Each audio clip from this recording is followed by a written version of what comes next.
Gran variedad de estudios desarrollados en los últimos años constatan los beneficios de la medicina tradicional china en casos de infertilidad, sobre todo si se trata de problemas funcionales como ovulaciones irregulares, desequilibrios hormonales y obstrucción en conductos espermáticos.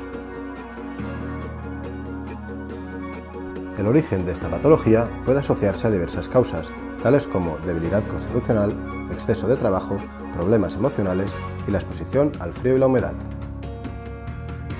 Una vez detectado su origen, un tratamiento integrado con acupuntura, moxibustión, fitoterapia y tuina le ayudará a restaurar las defensas y regular su organismo, restableciendo así su capacidad de concebir.